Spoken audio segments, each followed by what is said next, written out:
Hello everyone, आप सभी लोगों का स्वागत है क्वालिटी एंड फैक्ट्स पर। आप सभी लोगों का स्वागत है क्वालिटी एंड फैक्ट्स पर। आज की हमारी ये 11th क्लास है जिसमें हम इम्पोर्टेंट क्वेश्चंस को देख रहे हैं।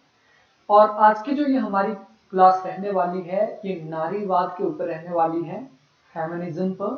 फेमिनिज्म की 50 महत्वपूर्ण पुस्तकें और उनकी विषय वस्तु यहाँ पे हम देखेंगे। यहाँ पे 3 चीजें हमारी क्लियर होगी। एक तो फेमिनिस्ट थिंकर कौन है, फेमिनिस्ट थिंकर का मुख्य विचार क्या है, और उनकी किताब कब उन्होंने लिखी, कब वो प्रकाशित हुई, और उसकी विषय वस्तु क्या है। तो अब देख लेते हैं इसका बैकग्राउंड कि आखिर ये प्रश्न हम क्यों देख रहे हैं। तो ये प्रश्न पूछा गया था जून 2025 में, साइमन डी बुआ किससे जुड़ी है। तो बहुत सिंपल तरीके से प्रश्न पूछा था कि साइमन डी बुआ किस राजनीतिक सिद्धांत या विचारधारा के साथ कनेक्टेड है। तो साइमन डी बुआ किसके साथ जुड़ी है, नारीवाद के साथ। अगर इसको और टफ तरीके से पूछा होता तो साइमन डी बुआ क्या उदारवादी है, क्या ये रेडिकल फेमिनिज्म के साथ जुड़ी है, क्या ये पोस्ट मॉडर्निज्म के साथ जुड़ी है। तो साइमन डी बुआ रेडिकल फेमिनिज्म के साथ जुड़ी है, पर्सनल इज पॉलिटिकल, इन्होंने एक नारा दिया था। ठीक है, तो साइमन डी बुआ नारीवाद से जुड़ी है। तो नारीवाद से लगभग कितने थिंकर्स जुड़े हुए हैं, सभी थिंकर्स को हम यहाँ पे देखने की कोशिश करेंगे और उनकी पुस्तकों को भी यहाँ पे हम देखेंगे। तो एक एक करके शुरू करते हैं। आप लोगों का कोई भी डाउट हो, कोई भी क्वेश्चन हो, कमेंट बॉक्स में आप लिख सकते हैं। आपका कोई सजेशन हो तो वो भी इनवाइट है। और अगर आपको यूजफुल मेरी वीडियोस लग रही हैं तो उसके लिए एक लाइक बनता है। तो बिना देरी किए शुरू करते हैं इस क्लास को। सबसे पहले हम देखेंगे क्लासिकल व पश्चिमी नारीवादी ग्रंथों को। क्लासिकल या फिर वेस्टर्न फेमिनिस्ट को हम देखेंगे। सबसे पहले यहाँ पे देखिए मैरी वॉलस्टोनक्राफ्ट है, इनकी किताब है a vindication of the rights of women, 1792 में प्रकाशित हुई। तो यहाँ पे क्रोनोलॉजी में भी कई बार पूछे जाते हैं, इसलिए थोड़ा बहुत अगर आप डेट से याद रख पाओ तो आपके लिए काफी इंपॉर्टेंट ये रहने वाला है। A vindication of rights of women, इसका मुख्य विचार क्या है, मुख्य विचार है महिलाओं के लिए शिक्षा और समान अधिकारों की इस किताब के अंदर वकालत की गई है। विषय वस्तु की अगर हम बात करें, महिलाएं पुरुषों के बराबर है, बस मौका चाहिए। ठीक है, vindication of the rights of women के अंदर मैरी वॉलस्टोनक्राफ्ट ने क्या कहा, इन्होंने कहा कि पुरुषों के लिए अलग प्रकार की शिक्षा व्यवस्था है, अलग प्रकार की सामाजिक व्यवस्था है, महिलाओं को वो समान अधिकार नहीं दिए जा रहे हैं। अगर वो समान अधिकार उन्हें दिए जाए, अगर वो मौका उन्हें दिया जाए तो महिला और पुरुष बराबर हो सकते हैं। तो महत्व इसका क्या है, आधुनिक नारीवाद की नींव मानी जाती है a vindication of the rights of women किताब। अगली किताब जॉन स्टुअर्ट मिल की है और किताब का नाम है द सब्जेक्शन ऑफ विमेन। तो जॉन स्टुअर्ट मिल को नारीवादी चिंतकों में रखा जाता है। द सब्जेक्शन ऑफ विमेन, ये 1869 में इनकी किताब प्रकाशित होती है। मुख्य विचार क्या है, महिलाओं का दमन सामाजिक प्रगति में बाधा, यानी अगर महिलाओं का दमन किया जाता है तो वो क्या है, सामाजिक प्रगति में बाधा डालेगा। महिलाओं की गुलामी समाज की गुलामी के बराबर इन्होंने मानी है, यानी ये इसकी थीम है। महत्व क्या है, कानूनी और सामाजिक समानता पर इसमें जोर दिया गया है। द सब्जेक्शन ऑफ विमेन 1869 जे.एस. मिल। अगली किताब है, अगले जो थिंकर है ये है Simone de Beauvoir, Simone de Beauvoir जैसे हमने अभी यहाँ पे देखा। ठीक है, साइमन डी वूबा। ठीक है, तो ऐसे इसको प्रोनाउंसिएशन इसकी अलग है। जब इसको हम देखते हैं, यह है साइमन डी बीवर। इनकी किताब का नाम है द सेकंड सेक्स, 1949 में यह किताब प्रकाशित हुई। इसका मुख्य विचार क्या है, महिला को दूसरा बनाया गया, पुरुष केंद्रित समाज के अंदर। यानी दो प्रकार के लिंग है, पहला है मेल, और महिलाओं को दूसरे नंबर पर, फीमेल को दूसरे नंबर पर धकेला गया है। किस कारण से, पुरुष केंद्रित समाज में, यानी पैट्रियार्की के कारण क्या हुआ है, महिला दूसरे दर्जे की बन गई है। और इनकी विषय वस्तु की अगर बात करें, इनका मुख्य विचार क्या था, ये था महिला पैदा नहीं होती बल्कि बनाई जाती है, यानी सेकंड द्वयम दर्जे का उन्हें बनाया गया है। ये पैदा नहीं हुई है बल्कि पुरुष केंद्रित समाज ने इन्हें द्वयम दर्जे का बनाया है, दूसरे दर्जे का बनाया है। महत्व क्या है? नारीवाद का दार्शनिक आधार इसने प्रदान किया। अगले थिंकर है बेट्टी फ्रीडन। बेट्टी फ्रीडन, इनकी किताब का नाम है द फेमिनिन मिस्टीक। 1963 में ये किताब प्रकाशित होती है। मुख्य विचार है इसका गृहिणी की खुशहाल छवि एक मिथक। मिस्टीक से ही पता लग रहा है मिथक की बात है कि ये माना जाता है कि जो गृहिणियां होती है, हाउसवाइफ्स होती है, वो खुशहाल रहती है घर की चार दीवारी के अंदर। वो क्या है? एक मिस्टीक है, वो एक मिथक है। विषय वस्तु घर की दीवारों में कैद के सपने, यानी घर की दीवारों में महिलाएं कैद कर दी जाती हैं। महत्व क्या है इसका? दूसरी लहर नारीवाद को प्रेरित किया। तो हम फेमिनिज्म की 4 वेव्स देखते हैं, 4 लहरें देखते हैं। तो सेकंड वेव फेमिनिज्म शुरू होती है बेट्टी फ्रीडन की द फेमिनिन मिस्टीक से। अगले थिंकर है कैट मिलेट। इनकी किताब का नाम है सेक्सुअल पॉलिटिक्स। 1970 में ये प्रकाशित होती है। मुख्य विचार क्या है? पितृसत्ता, सत्ता और सेक्स के गठजोड़ से चलती है। अब देखिए, इन्होंने ये जो किताब लिखी है कैट मिलेट ने, इसमें ये बता रहे कि पैट्रियार्की चलती कैसे है। पैट्रियार्की को चलाने के लिए सत्ता जिम्मेदार है, अथॉरिटी को इन्होंने जिम्मेदार माना, सरकार को जिम्मेदार माना या फिर राज्य को जिम्मेदार माना। यानी जो आपका एक लिंग होता है और अथॉरिटी होती है, ये मिलकर गठजोड़ करके महिलाओं का दमन करती है। तो विषय वस्तु इसकी क्या है? पितृसत्ता, यानी पैट्रियार्की क्या है? पुरुष शक्ति का खेल। यानी पैट्रियार्की जो बनाई गई है, पितृसत्ता जो बनाई गई है, वो किस वजह से बनाई गई है? पुरुष शक्ति के द्वारा। क्योंकि जो मस्कुलर पावर जिसके पास है वो ही सारी चीजों को कंट्रोल करता है। महत्व की बात करें, साहित्य और संस्कृति में नारीवाद की एक नींव रखी कैट मिलेट की इस किताब में। अगली किताब है, यह है जर्मन ग्रीश। इनकी किताब का नाम है the female unique. The female unique 1970 में ये किताब प्रकाशित होती है। मुख्य विचार क्या है? समाज महिलाओं को उनकी कामुकता से वंचित करता है। विषय वस्तु महिलाएं आजाद हों, अपनी शक्ति पहचाने। द फीमेल यूनिक के अंदर क्या बात की गई है? ये बात की गई है कि महिलाएं किस तरीके से आजाद होगी। वो तभी आजाद होगी जब वो अपनी शक्ति को पहचानेगी। तो शक्ति कैसी है? शक्ति का इन्होंने कहा कि महिलाओं की एक जो क्वालिटी होती है, एक उनके अंदर जो कैपेसिटी होती है, वो पुरुषों से ज्यादा है। और जब उस कैपेसिटी को वो पहचानेंगे, पावर को पहचानेंगे, तभी महिलाएं आजाद हो सकती है। महत्व की अगर हम बात करें, नारी मुक्ति का उग्र आह्वान इसमें किया गया। यानी जर्मन ग्रे क्या है? ये भी रेडिकल फेमिनिज्म के साथ जुड़ी हुई है। अगली थिंकर है शुलामित फायरस्टोन। शुलामित फायरस्टोन, इनकी किताब का नाम है द डायलेक्टिक ऑफ सेक्स। 1970 में ये किताब प्रकाशित होती है। मुख्य विचार इसका क्या है? जैविक प्रजनन और पितृसत्ता महिलाओं का शोषण करता है। यानी जो बायोलॉजिकल रिप्रोडक्शन है और पैट्रियार्की है, ये महिलाओं का शोषण का आधार है। इसमें इन्होंने मुख्य विचार क्या दिया?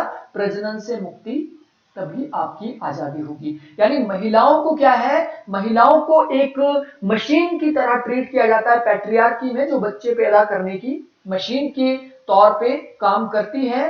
तो शुलामित फायरस्टोन ने कहा, अगर आपको आजादी चाहिए तो प्रजनन से आपको मुक्ति पानी होगी, तभी आप आजाद हो सकते हैं, अदरवाइज आपको कंट्रोल किया जाएगा। महत्व क्या है इसका? कट्टरपंथी नारीवाद की शुरुआत इसी से होती है, 1970। अगले थिंकर है ग्लोरिया स्टेनम। ग्लोरिया स्टेनम, इनकी किताब का नाम है outrageous acts and everyday rebellions. Gloria stannum, outrageous acts and everyday rebellion. मुख्य विचार क्या है? रोजमर्रा के विद्रोह से नारीवाद। तो यहां पे एवरीडे रिबेलियन से ही आपको पता लग रहा है ये ग्लोरिया की किताब है। इसमें इन्होंने एवरीडे रिबेलियन में इन्होंने कहा कि आपको अगर आजाद होना है तो रोजमर्रा के कामों में जो आपको उलझाया जाता है उससे आपको आजाद होना होगा। और विषय वस्तु है इसकी छोटे विद्रोह बड़ा बदलाव, यानी एवरीडे रिबेलियन, यानी डेली का जो कामकाज रहता है, अगर छोटे छोटे कदमों से आप रिबेलियन करेंगे, छोटे छोटे कदमों से, तो बड़ा बदलाव आएगा। अगर आप ये चाहते हैं कि हम एकदम से क्रांति ला देंगे तो वो पॉसिबल नहीं है इनके अनुसार। ठीक है। महत्व क्या है? नारीवादी पत्रकारिता का प्रतीक। तो ग्लोरिया स्टेनिंग क्या है? ये नारीवादी पत्रिका या पत्रकारिता का प्रतीक मानी जाती है।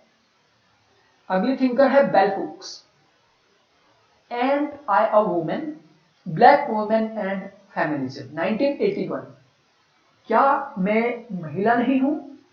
यानी काली महिलाएं, जो आपकी ब्लैक महिलाएं होती हैं, और फेमिनिज्म, यानी ये अश्वेत महिलाओं की पीड़ा को बताती है। ठीक है। मुख्य विचार क्या है?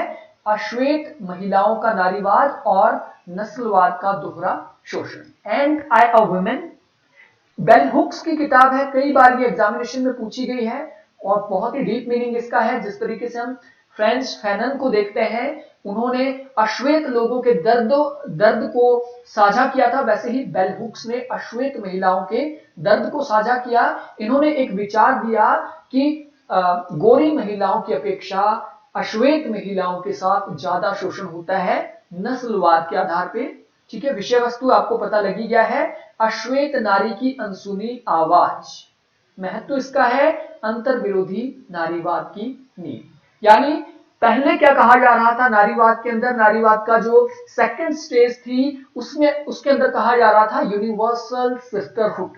यूनिवर्सल सिस्टरहुड का नारा दिया गया था सेकंड वेव फेमिनिज्म के अंदर, यानी पूरे विश्व की महिलाएं एक प्रकार के शोषण से जूझ रही हैं। लेकिन यहाँ पे अंतर विरोध शुरू हो जाता है, क्योंकि इन्होंने कहा कि पूरे विश्व में सिस्टरहुड नहीं है, बल्कि काली महिलाओं का शोषण सफेद महिलाओं की अपेक्षा ज्यादा होता है। वैसे ही आगे पोस्ट मॉडर्निज्म में ये कनेक्टेड होता है।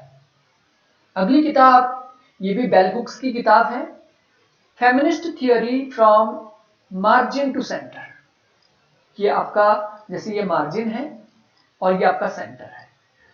Feminist theory margin to centre.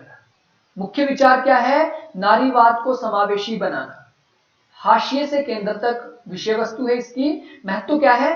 नारीवाद में विविधता का आह्वान। लगभग वैसा ही है कि आपको क्या करना पड़ेगा, फेमिनिस्ट थियोरी अगर आप बना रहे हो, अभी आप यूरोप केंद्रित फेमिनिज्म बना रहे थे, अब आपको क्या करना पड़ेगा, मार्जिन से लेके सेंटर की ओर आप अगर निकलेंगे तो लगभग सारे प्रकार के शोषण, सारे प्रकार की महिलाएं इसमें कवर हो जाएगी। अगली थिंकर है जूलिया क्रिस्टीवा। जूलिया क्रिस्टीवा, इनकी किताब का नाम है powers of horror, 1982। Powers of horror, यानी महिलाओं को डराया गया है और डर में कितनी शक्ति है उस चीज को यहां पे इन्होंने एक्सप्लेन किया है 1982 में। मुख्य विचार क्या है? महिला शरीर को अन्य के रूप में देखना। विषय वस्तु शरीर और समाज का डर। ठीक है। जैसे आपने एक मूवी देखी होगी जब वी मेट, उसमें कहा जाता है कि महिला, अकेली महिला खुली तिजोरी के समान है। लगभग उसी तरीके का विचार जूलिया क्रिस्टीवा ने दिया है। उन्होंने कहा है कि महिला का जो शरीर है वो एक डर उनके अंदर वहीं से पैदा हो जाता है, शरीर और समाज का डर। और ये मनोवैज्ञानिक विश्लेषण करती है नारीवाद का। तो मनोविश्लेषण और नारीवाद का मिश्रण यहां पे हुआ है। ठीक है। साइकोलॉजी और फेमिनिज्म का मिश्रण। Julia Kristeva, power of horror, 1982। अगली किताब है, अगले जो थिंकर है ये है जूडिथ बटलर। इनकी किताब का नाम है जेंडर ट्रबल। जेंडर ट्रबल, मुख्य विचार क्या है? जेंडर यानी लिंग सामाजिक प्रदर्शन है, जैविक नहीं।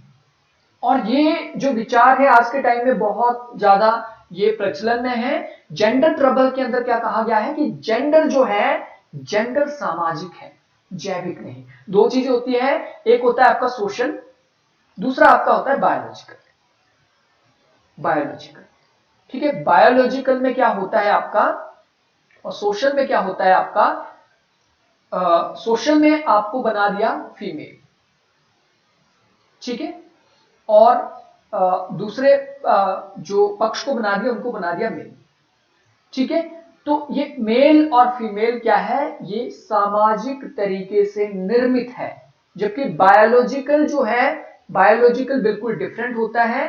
कैसे? लिंग एक नाटक है स्क्रिप्ट समाज की, यानी ये जो महिला है, ये पुरुष है, महिला के साथ क्या जुड़ा होगा, उसके लंबे बाल होंगे, महिला मेकअप करेगी, महिला के कपड़े ऐसे होंगे, महिला का चाल चलन ऐसा होगा, महिला काम ये करेगी, ये बायोलॉजिकल नहीं है, ठीक है। ये क्या है, ये समाज द्वारा निर्मित है, क्योंकि महिलाएं और पुरुष लगभग बराबर होते हैं, ऐसा इनका मानना है। लेकिन जो महिलाओं के साथ जो स्पेशल ये वर्क जोड़े जाते हैं, उनकी कैरेक्टरिस्टिक जोड़ी जाती है, समाज द्वारा निर्मित है, ना कि बायोलॉजिकल। क्योंकि बायोलॉजिकल दोनों प्रकार के जो ये या फिर सारे प्रकार के जो गुण होते हैं वो मेल में भी हो सकते हैं, फीमेल में भी हो सकते हैं, लेकिन फीमेल के साथ जो स्पेशली चीजें जुड़ी गई है वो क्या है, जेंडर ट्रबल है, ठीक है।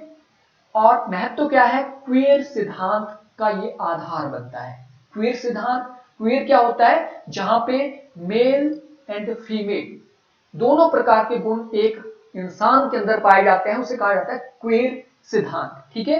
यानी एक इंसान मेल और फीमेल दोनों प्रकार के गुण जहां पे रखता है, क्वेयर सिद्धांत कहा जाता है। जेंडर ट्रबल क्वेयर सिद्धांत यहां से शुरू होता है।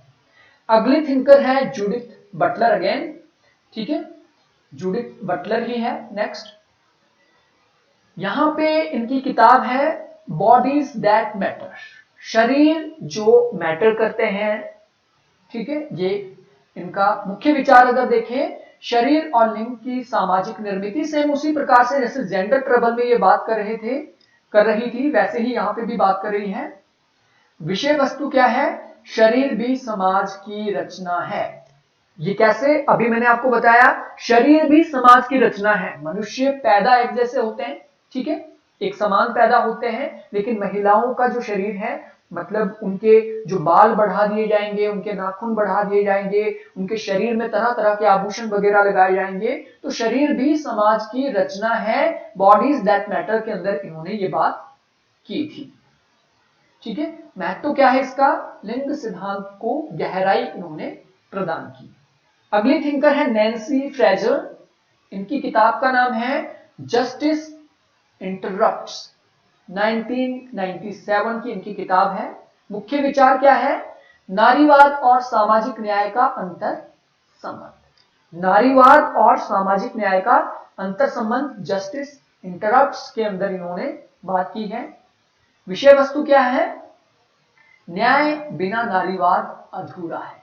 यानी अगर फीमेल्स को, नारी को अगर आजादी चाहिए, नारी को अगर न्याय चाहिए, तो नारीवाद जरूरी है, नारीवाद विचारधारा जरूरी है।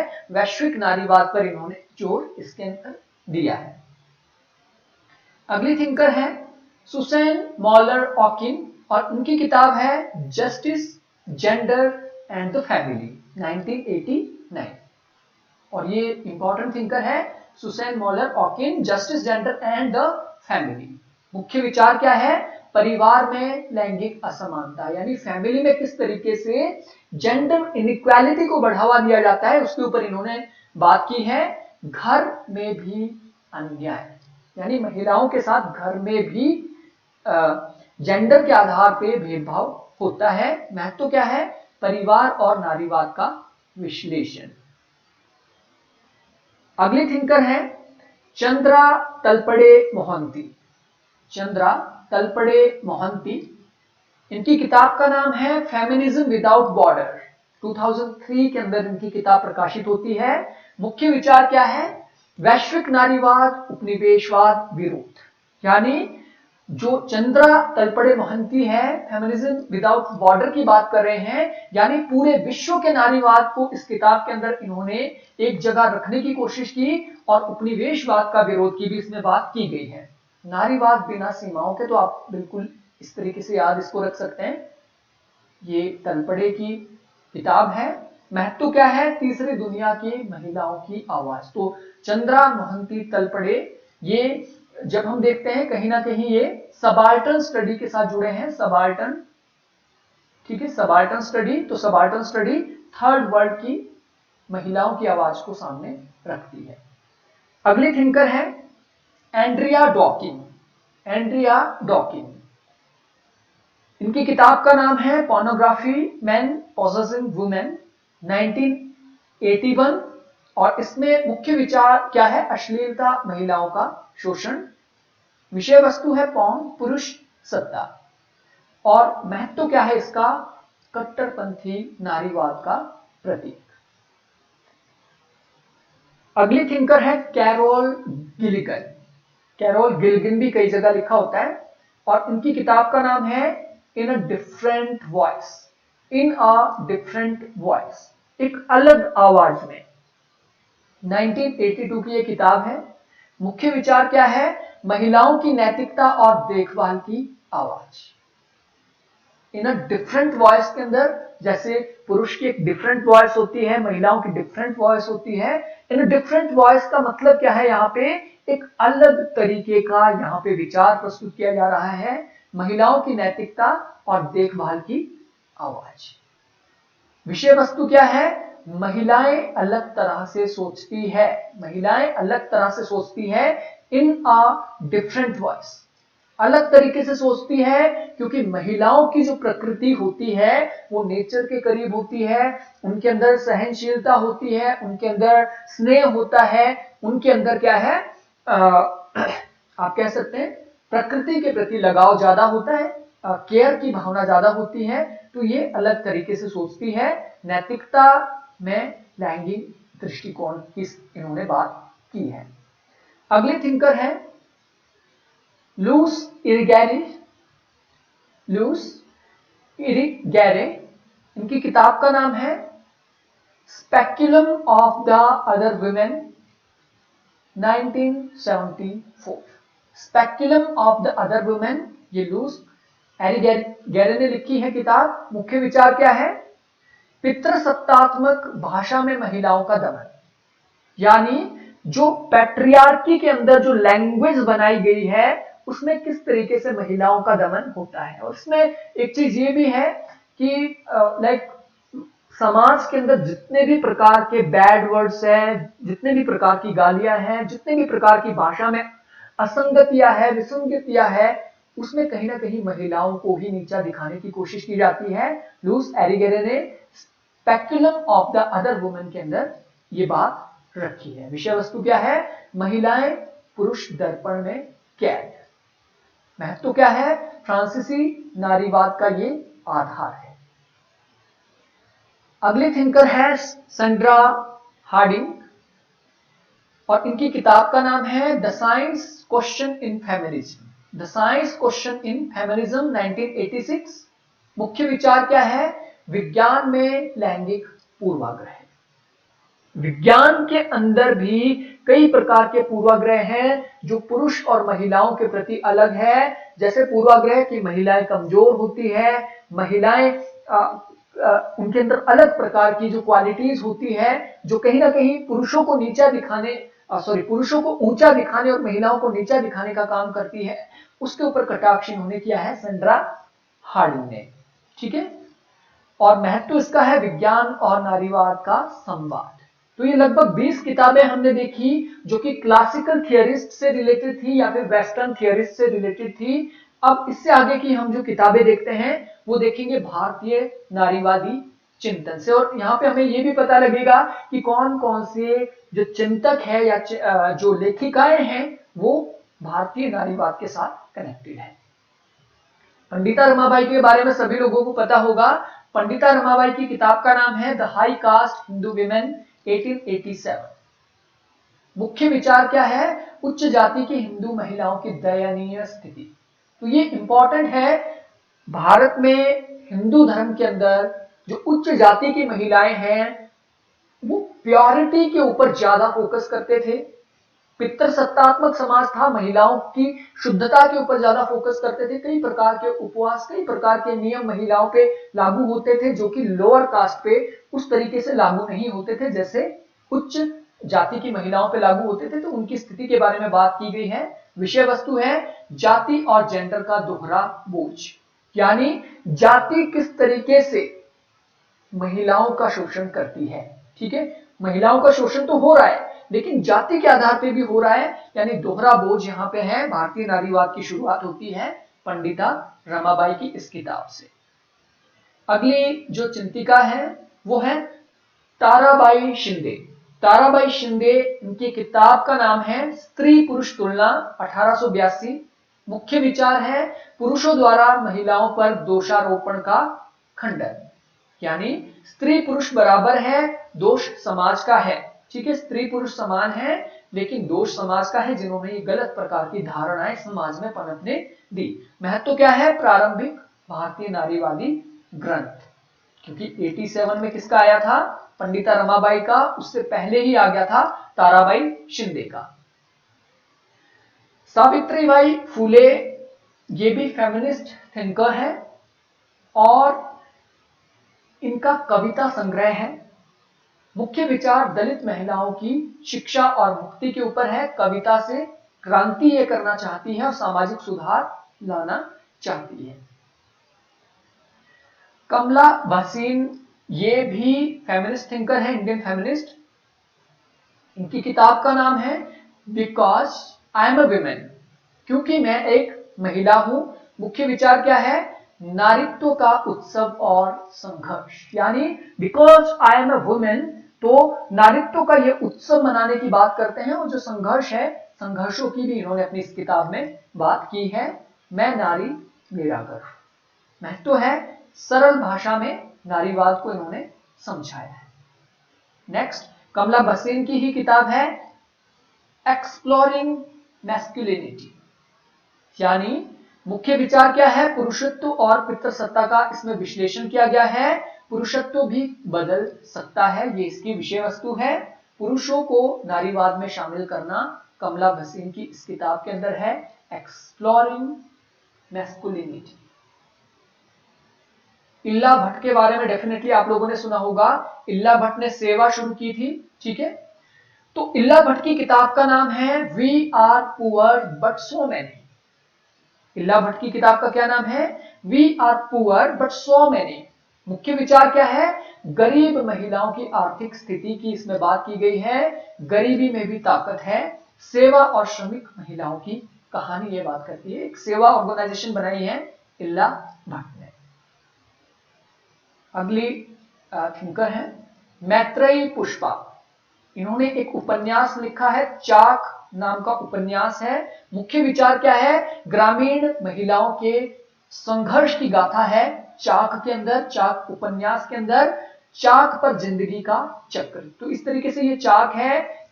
चाक क्या होता है? जैसे आपके घराट होते हैं या चक्की होती है, उसका जो चाक होता है किस तरीके से, जैसे वो गेहूं को पीसता है। ठीक है, चाक पर जिंदगी मुख्य विषय है इस उपन्यास का।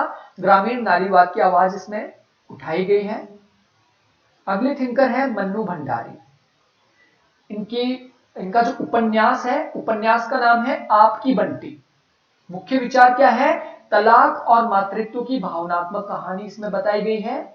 विषय वस्तु है इसकी टूटे रिश्तों की मासूमियत। टूटे रिश्तों की मासूमियत किसमें? आपका बंटी के अंदर। महत्व क्या है? पारिवारिक नारीवाद की बात इसमें की गई है। अगली थिंकर है मृदुला गर्ग, अनित्य। इनकी किताब का नाम है। मुख्य विचार क्या है? महिलाओं की व्यक्तिगत स्वतंत्रता, अनित्य। मृदुला गर्ग, स्वतंत्रता अनित्य नहीं है, ये इसकी विषय वस्तु है और आधुनिक भारतीय नारी की खोज इसमें की गई है।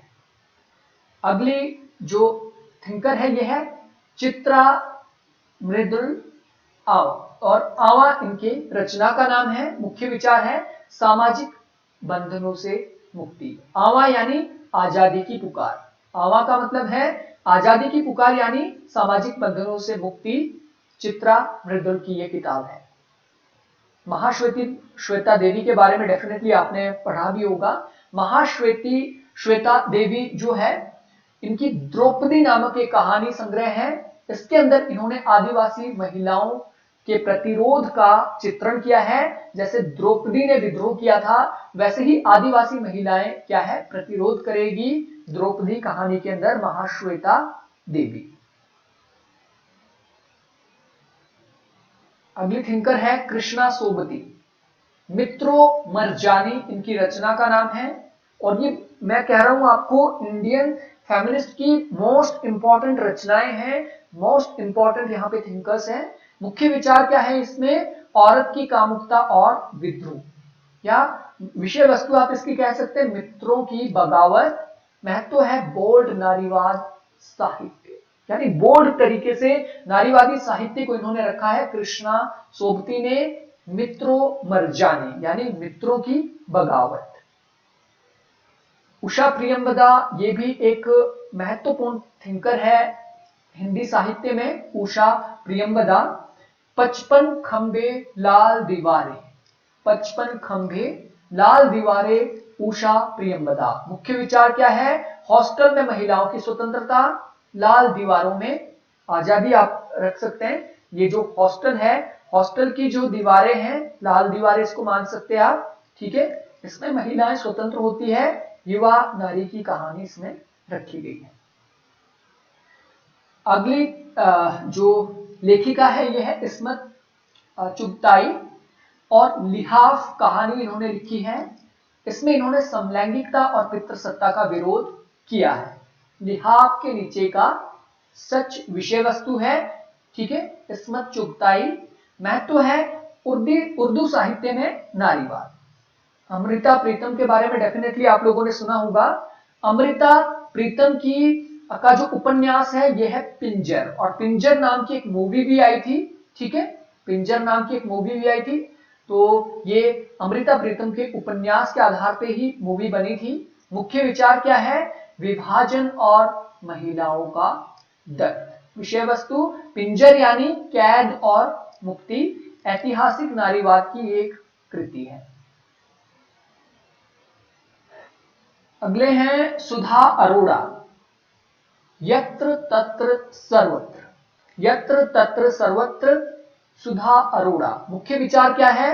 महिलाओं की सर्वव्यापी संघर्ष, यानी यहां भी वहां भी हर जगह महिलाओं का संघर्ष है, यानी महिलाओं के संघर्ष की सर्वव्यापी कहानी आप इसको कह सकते हैं। विषय वस्तु है हर जगह नारी की कहानी, समकालीन नारीवाद की कहानियां इसमें रखी गई है। अनामिका का कविता संग्रह है। मुख्य विचार है कविता में नारी की संवेदनाएं या नारी का दर्द, काव्यात्मक नारीवाद से जुड़ा है। वंदना शिवा, इनके बारे में डेफिनेटली इकोलॉजी में हम लोग पढ़ते हैं, जब इकोलॉजिज्म हम पढ़ते हैं। Vandana Shiva. Staying alive, women, ecology and development, तो इकोलॉजी से ही आपको पता लग रहा होगा वंदना शिवा इकोलॉजी के साथ जुड़ी है। मुख्य विचार क्या है? पर्यावरण और नारीवाद का गठजोड़, यानी महिलाएं पर्यावरण से प्रेम करती है, महिलाएं पर्यावरण को इतना नुकसान नहीं पहुंचाती है जितना कि पुरुष पहुंचाते हैं। ये चीज इसमें बात की गई है। प्रकृति और नारी एक है, क्योंकि नारी भी रिप्रोडक्शन करती है, प्रकृति भी रिप्रोडक्शन करती है। प्रकृति सभी मनुष्यों की केयर करती है, वैसे ही नारी भी करती है। महत्व क्या है? पर्यावरणीय नारीवाद, इकोलॉजिज्म और फेमिनिज्म का गठजोड़। नंदिनी सुंदर, सबाल्टर्न एंड सॉवरेन, ये इनकी किताब है नंदिनी सुंदरन की। तो सबाल्टर्न से ही आपको पता लग रहा है यहाँ पे उपाश्रित। मुख्य विचार क्या है? आदिवासी महिलाओं का इतिहास और संघर्ष। तो आदिवासी क्या है? सबाल्टर्न है, उपाश्रित है। विषय वस्तु उपेक्षितों की सत्ता है, और नारीवाद और उपनिवेशवाद की इसमें बात की गई है। लास्ट यहाँ पे जो थिंकर है वो है मैत्रेयी देवी। न हन्यते, न हन्यते। मुख्य विचार है प्रेम और सामाजिक बंधनों की कहानी। विषय वस्तु है प्रेम अमर बंधन नहीं। ठीक है, मैत्रेयी देवी ना हन्यते के अंदर इन्होंने क्या बात की है, प्रेम अमर है बंधन नहीं है, भावनात्मक नारीवाद के साथ ये कनेक्टेड है। इसके अलावा देखते हैं समकालीन और वैश्विक भारतीय विमर्श। समकालीन और वैश्विक भारतीय विमर्श से जुड़े हुए कुछ थिंकर्स और उनकी किताबें। निवेदिता मेनन, निवेदिता मेनन की किताब है सीइंग लाइक अ फेमिनिस्ट। 2012 में ये किताब आती है, सीइंग लाइक अ फेमिनिस्ट। मुख्य विचार क्या है, रोजमर्रा में नारीवाद का दृष्टिकोण। विषय वस्तु है नारीवादी नजर से दुनिया को देखना। तो यहीं से पता लग रहा है निवेदिता मेनन की किताब सीइंग लाइक अ फेमिनिस्ट, इस तरीके से दुनिया को देखो जैसे नारीवादी देखते हैं। ठीक है, और भारतीय संदर्भ की इसमें बात की गई है। अगली थिंकर है तनिका सरकार और किताब का नाम है words to win the making of Amar Jeevan. मुख्य विचार आत्मकथा में महिलाओं की आवाज। कई प्रकार की आत्मकथाएं लिखी गई है, उसमें महिलाओं के बारे में क्या बातें देखने को मिलती है। विषय वस्तु है शब्दों से जीत और महत्व है ऐतिहासिक नारीवादी लेखन। अगली थिंकर है कुमकुम संगारी एंड सुदेश वैद। ये एडिटेड किताब है इन दोनों की। 1989 में ये किताब आती है, recasting women, Kumkum संगरी and Sudesh वैद। किताब का नाम क्या है, रिकास्टिंग वुमेन। मुख्य विचार है भारतीय इतिहास में महिलाओं की पुनर्व्याख्या। तो रिकास्टिंग से ही पता यहां पे आपको लग जाना चाहिए कि महिलाओं के इतिहास की पुनर्व्याख्या इसमें की गई है, कुमकुम सांगरी एंड सुदेश वैद। विषय वस्तु है इतिहास में नारी की नई तस्वीर, भारतीय नारीवाद का संकलन इसमें देखने को मिलता है। Uma Chakravarti, gendering caste through a feminist lens. मुख्य विचार क्या है, जाति और जेंडर का अंतर संबंध। वैसे ही जैसे पंडिता रमाबाई ने किया था, उमा चक्रवर्ती ने भी कास्ट और जेंडर का अंतर संबंध देखा, जाति में जेंडर का दर्द, ठीक है, असमानता पर इन्होंने नजर डाली है। अगली थिंकर है फ्लाविया एजन, फ्लाविया एजनेस, फ्लाविया एजनेस, और इनकी किताब का नाम है लॉ एंड जेंडर इनइक्वालिटी। 1999 में ये किताब आती है। फ्लेविया एग्नेस, मुख्य विचार क्या है, कानून में लैंगिक असमानता जो लॉ है, लॉ में किस तरीके से महिलाओं के साथ इनइक्वल व्यवहार किया गया है उसके बारे में इन्होंने बात की, यानी कानून भी पक्षपाती है। महत्व क्या है इसका, कानूनी नारीवाद, यह आपने याद रखना है। Geeta Sen and Caren Grown, इनकी किताब का नाम है development crisis and alternative vision. मुख्य विचार क्या है, विकास में महिलाओं की भूमिका। विषय वस्तु है विकास में नारी की हिस्सेदारी और वैश्विक विकास और नारीवाद की इन्होंने बात की है। Geeta Sen and Caren Grown, development crisis and alternative vision.